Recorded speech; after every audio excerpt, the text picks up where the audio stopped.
Nashville Predators take on the Edmonton Oilers tonight at Bridgestone Arena, and there is going to be a new face in the lineup for the Nashville Predators. What to expect when Cody Glass comes back into the lineup tonight. Plus, we are talking NHL controversies. Controversy creates content, apparently. We're looking at Tanner Jeannot's exclusion from a Calder favorites article, Ryan Hartman's Venmo adventures, and Chris Pronger doing financial planning. All interesting topics coming up today in the Locked On Predators podcast. You're Locked On Predators, your daily podcast on the Nashville Predators. Part of the Locked On Podcast Network, your team every day.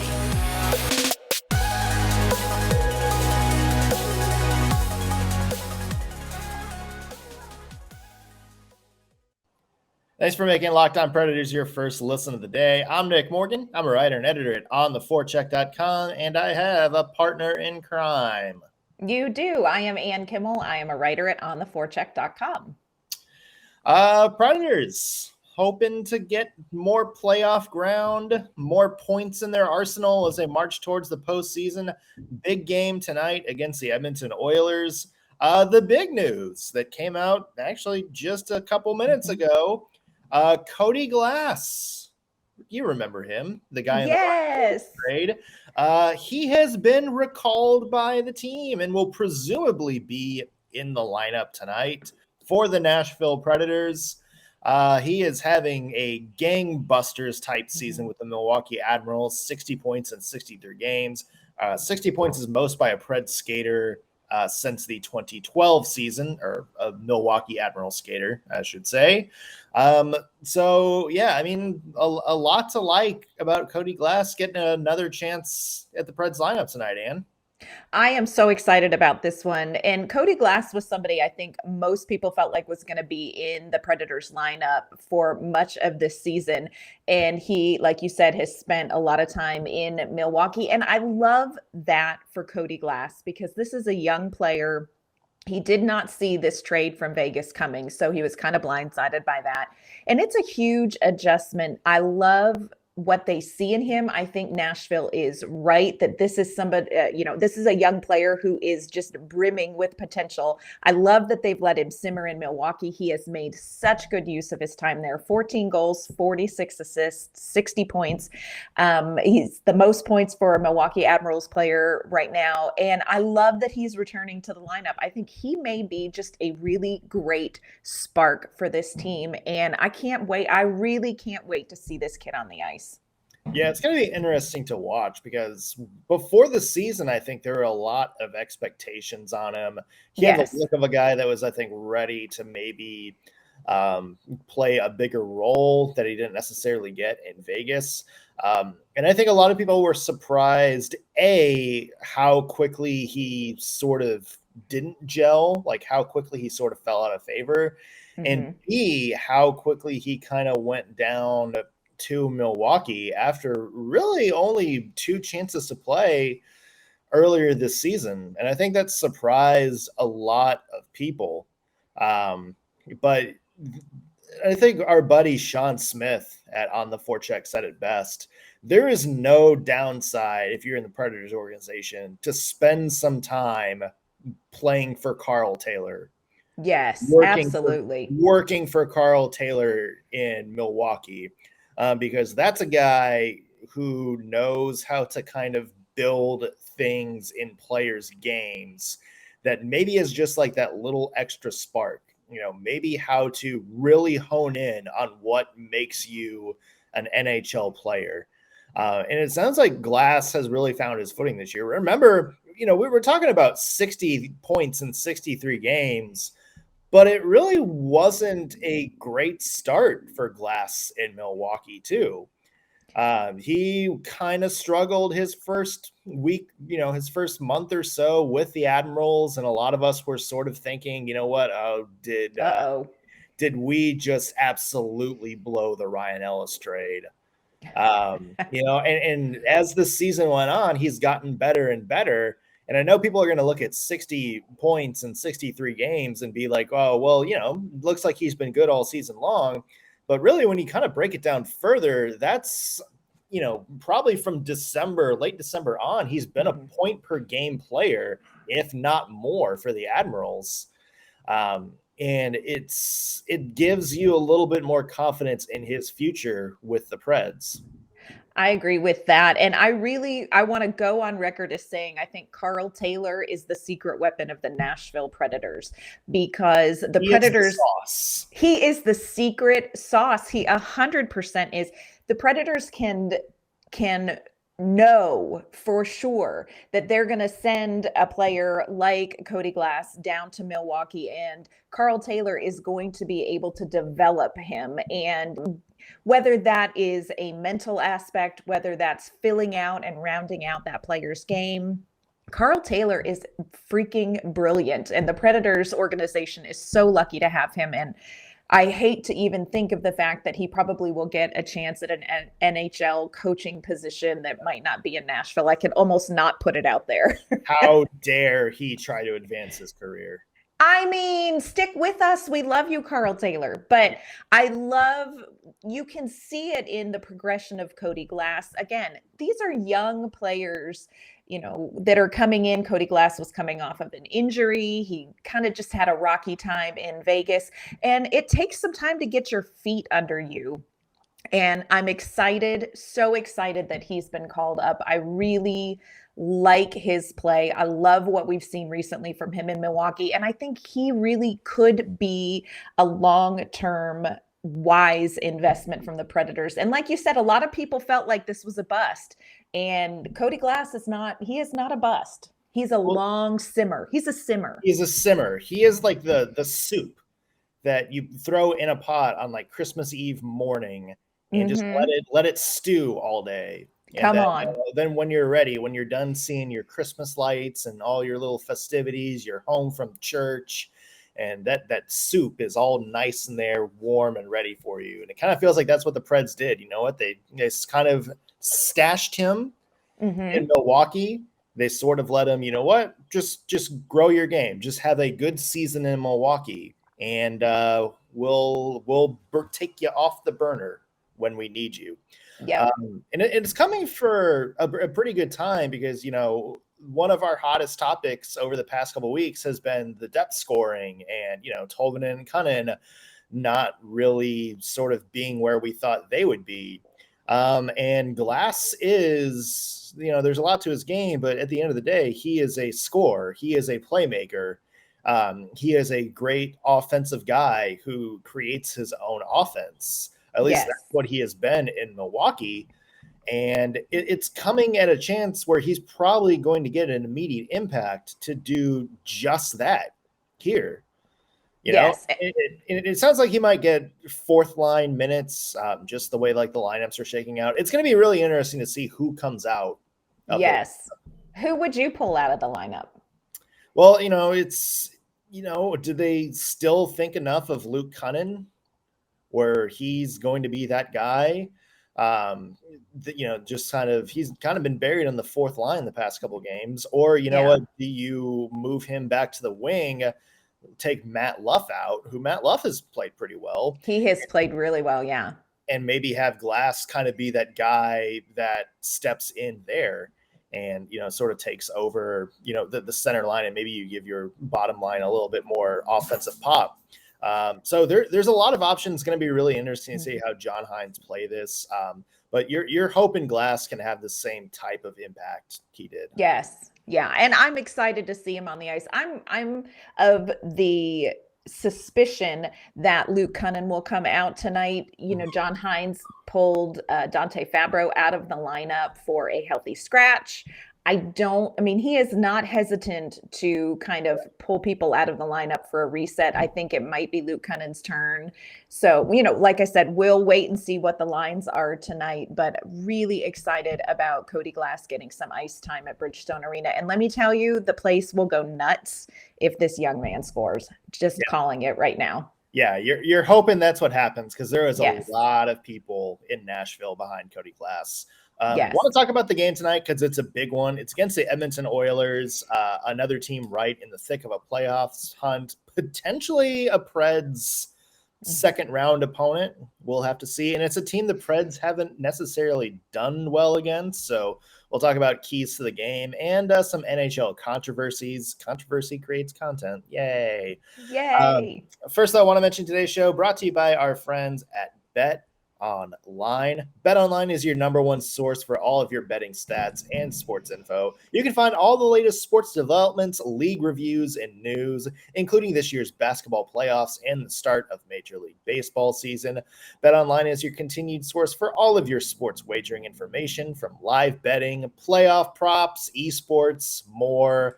All of that good stuff. They got plenty of stuff on NHL in the March to the playoffs. You know they're going to be going all out when the postseason starts.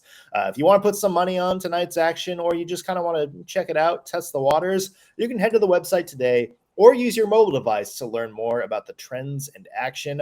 Bet Online, where the game starts. Predators versus Edmonton Oilers is an interesting one, Anne. Yes. In the Connor McDavid era, the Predators haven't exactly done too hot against the Oilers. In fact, they've lost their last 5 against. So exciting. Yeah, dating all the way back to 2019. And there's been some doozies. Yes, We had the wonderful giant blowout, the 9-goal performance. Not exactly a fantastic vote of confidence, I guess, if you're a Preds fan going into this game. This team has always sort of been a hitch in the giddy up recently for the Nashville Predators. And no matter how well the Predators are playing, there's just a little bit of fear and trembling when you hear Connor McDavid, Leon Draisaitl. There just is. And I think that's probably a league thing. But like you said, Nashville has struggled against this team. They last played January 27th. Now, this game went to a shootout. So, this was close. Edmonton won 3-2 in that shootout, which shootout goals is a topic for a whole nother episode. Can we just get an amen on that? We can add it to the controversies list. There you go. So the Predators were more competitive in the last matchup, earned a point. Look, a point would be great tonight, but the Nashville Predators need 2 points. So they're really going to have to step up their game. And Edmonton is one of those teams that maybe gives Nashville's style of play a little bit more trouble. So they're going to have to really be on top of some things to keep this game in front of them, I think. What is it about Edmonton, you think, that gives the Preds trouble? Because, they have a lot of speed. Yeah. And I know a lot of people have come out and said, especially after the Buffalo losses, that, hey, the Preds really do well against speed.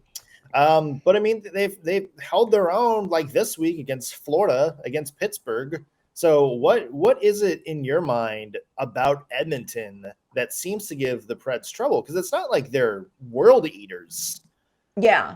No, I think speed is definitely a component. I think teams with speed, Nashville maybe doesn't match up as well against those teams, but Edmonton seems to be able to get play behind you. And when you're forechecking a lot, I think it's a little bit easy to let them get behind you. And part of it is, Connor McDavid, Leon Draisaitl. They're just good. I don't like it. But they're really good. They're superstars. But Nashville can win this game tonight. And that's something that I do feel strongly about. This is not maybe the most ideal matchup for Nashville, but this is not a game Nashville necessarily is not going to be able to win. They're definitely going to need a couple of things. They're going to need really strong play from UC Saros.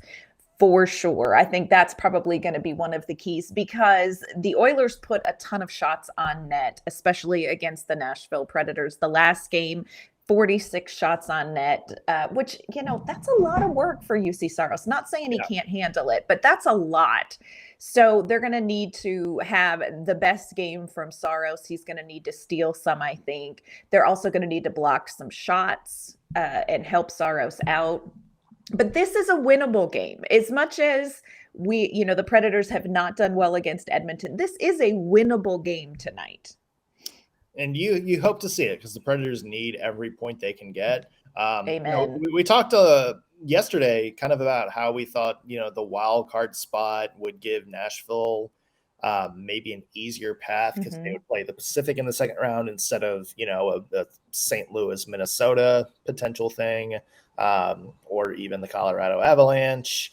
This is one of the teams that would have a really strong chance of seeing the Preds in the second round if that happens. So definitely something I think Preds fans will be watching closely just to see how they match up with tonight. Yeah. Speaking of controversies and looking at stuff, article came out the other day. It listed I'm trying to find it. Do you remember who wrote it? Yes. Let me look and see. Right. Nope. It was Mike Stevens at the Hockey News. At the Hockey News. Okay. At the Hockey News. So basically, he wrote an article. It was like breaking down the arguments for the top 4 Calder candidate, where he was like making the case for each Calder candidate. And a lot of Preds fans noticed one Mr. Tanner Jeannot was not even listed on there. No. Yeah, he had the usual suspects. He had Trevor Zegras, Mort Seider, and Lucas Raymond, the guys that everybody thought would kind of be the top 3 all season long. But then he added Michael Bunting in there. I think that the inclusion of Bunting and not Jeannot, I think, is what kind of maybe rubs some people the wrong way. Yeah, this one really does get me because, and we've said this before, Tanner Jeannot is not your prototypical Calder candidate. He's just not. He's not. He doesn't play the style of hockey that usually gets people noticed. But how do you not have? I mean, he's leading rookies in goal scoring. This is a player who is huge for his team. I mean, he is a tone setter. How do you leave that person off your list? Do I think Tanner Jeannot is going to win the Calder? Nope. No. No, I don't. But how is he not a part of the discussion? Really baffled me in this situation. I'm not sure how you disregard your leading goal scorer. That's just me. Well, and the thing is, because the arguments for Moritz Seider, Lucas Raymond, and Trevor Zegras were that they were a little bit more critical to their team's role than, let's say this, like Tanner. But their teams suck. Well, yeah, I mean they do now, but I'm getting somewhere with this. Like their argument was, look, Anaheim's doing well. Trevor Zegras is their best player. At the time, Detroit was doing pretty well. Moritz Seider and Lucas Raymond were their best player. If you look at Nashville, they have, Roman Josi, Philip Forsberg, all these people having phenomenal years. So it doesn't feel like Tanner Jeannot is single-handedly carrying them. And I get that argument. Like I got that argument. Where I draw ire to that is when the inclusion of Michael Bunting comes into play, and you're talking about all of a sudden it's like, oh, look what he's done in Toronto this year. Look at all the points he's racking up. Yeah, because he's playing on a line with Austin Matthews, who might be the MVP. Right. And Mitch Marner in that equation as well. So it's like, okay, well, you can't exclude Tanner Jeannot because the Preds have better players, if that's going to be your argument, and then throw in Michael Bunting, right? You can argue a lot of his success because he has been a rookie like for 4 years in a row now. Who a lot of his success is due to the fact that he is playing with the guy who might be the league's most valuable player this year. So that to me is like what grinds my gears a little bit. Yes, I 100% agree with that. If you put me on a line with Austin Matthews and Mitch Marner, and I can't even ice skate backwards, I would do well. So I feel like that. My question for you is, does it bother you that Michael Bunting is in this conversation at the age of 26? Is that age thing a thing for you, an issue for you as far as being considered for the rookie? No, because Alex Carrier was in the same boat this year. Alex Carrier is the same age as Michael Bunting. And there's a lot of people that thought maybe he would be a Calder dark horse this year. It's not the rules. Like, the rules doesn't bother me at all. Yeah. We saw the same thing with Artemi Panarin, who won the Calder as a 25-year-old. And we've had Calder winners, before the age limit. Like, we had 31-year-olds win the Calder. Like, if they're NHL rookies, they're a rookie. Yeah. Yeah. I mean, so it's not the age thing. And I know a lot of people are hung up on the age for Michael Bunting. It's just, I think for me, they're including him despite the same things they're excluding Jeannot for, if that makes sense. And I agree. Yeah, and Jeannot, I get it. He's not your prototypical guy, but, it's really remarkable when you sort of break down his game this season. You just appreciate, just how remarkable he's been. He's leading the league in rookie goals, and he's doing it while most of his starts are in the defensive zone. He's doing it as a third line grinder type of player, and he is scoring all these goals. That means he is able to kind of switch the momentum on his own. I know a lot of people are because sometimes when Bally Sports or something makes this case, they'll be first in penalty minutes, and it's or first in fights, and it's I'm not sure that helps. I'm not sure that helps, but it does give you a sense that he's probably on the ice less. He's not spending a lot of power time on the ice. He's not spending 18, 19, 20 minutes a game like Zegras or Moritz Seider are. He is doing all of this. I would say Tanner Jeannot is more bang for your buck than maybe some of these other rookies that are out there. He is doing more in tougher situations. And to sum it all up, he is a huge reason the Nashville Predators are where they are right now. Yes, I 100% agree. I am baffled that he is left off the discussion. And again, he's not going to win it because so much of what Tanner Jeannot does is not scorecard. It doesn't show up on the scorecard, and it is not the Michigan. Although Tanner Jeannot could do a Michigan, let's just be clear. I believe that he could do that. But he's not going to. Yeah. Oh, I mean, I would. If he did that, it would be so amazing. Bridgestone Arena, if Tanner Jeannot ever pulled off a goal, can you imagine? Would implode. It would. It would 100%. Yes. Just the sheer spontaneous energy that would create. John Hines would smile. John Hines would smile. It would be maybe a little bit. It's I'm picturing John Hines doing Fred Armisen's Prince, where it's just the little I can't do the little it, one side, the one side smirk sort of thing. Smirk thing. Okay, so since we're talking smirk, I want to ask you about this.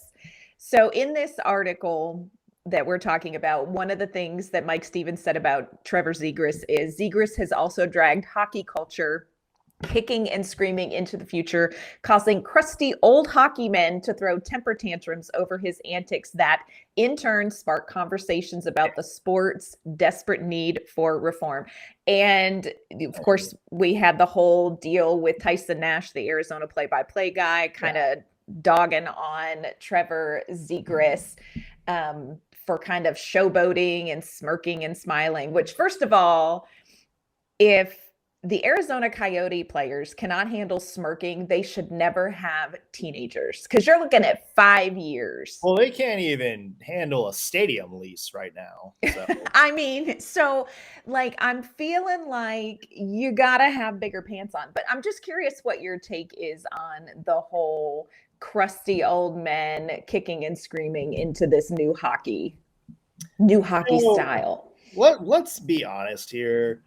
I think 90%, like 97% of the hockey world don't care about like anything like that. Mm-hmm. We remember like this was back in 1992 when Timu Solani threw his glove in the air and did the duck hunt with his stick. We had I think it was like Tiger Williams, big enforcer from the 80s, did the celebration where he like rode the stick like a pony. Oh, I love that one. Sean Avery did the push-ups. We had PK Subban's got the his trademark thing. Oh, I love it. Yep, love it. Patrick Kane's got his trademark. Austin Matthews does the taunting the fans. There's so much of this in hockey.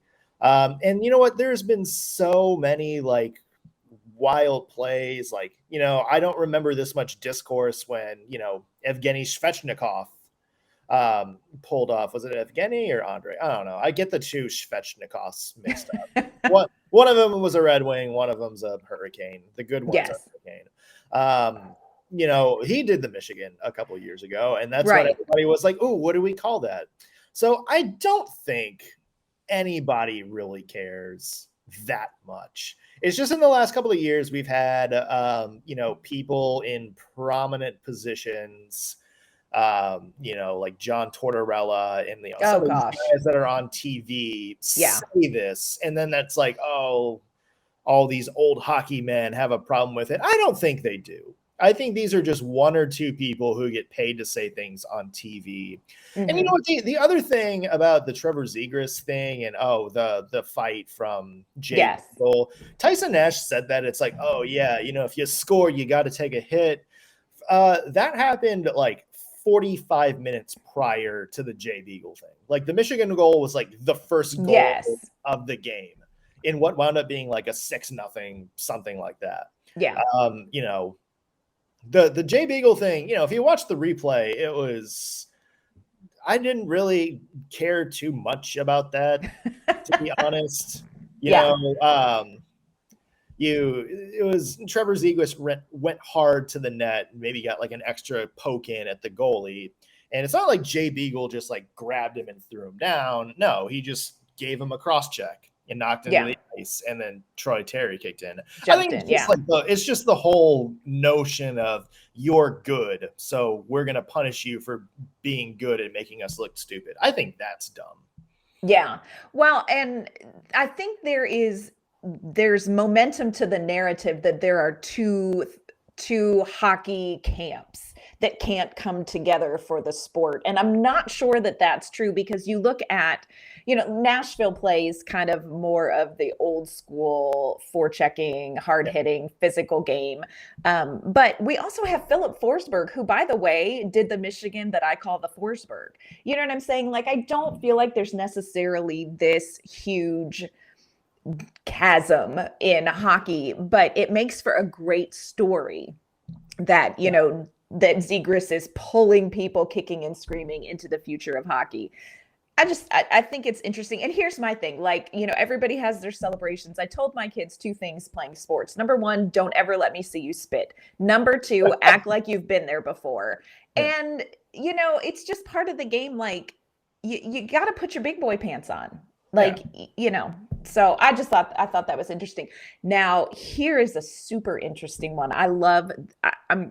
Let's talk about Venmo, shall we? Do it. So Ryan Hartman and the Minnesota Wild were playing the Edmonton Oilers, and Ryan Hartman got into it with Evander Kane after Kane kind of went after Kaprizov, and words were exchanged, and Hartman gave him the bird, just right on the way to the penalty box, just flipped him the bird. Ryan Hartman was fined $4,250 for unsportsmanlike conduct for flipping off Evander Kane. Now, that's just funny in and of itself. But then people on Twitter went and found Ryan Hartman's Venmo account and began to Venmo Ryan Hartman $5, $10, $20 to help him pay his fine for flipping off Evander Kane. And best part, Evander Kane's ex-wife Venmoed him $200. So this may be one of the greatest stories to happen this season in hockey.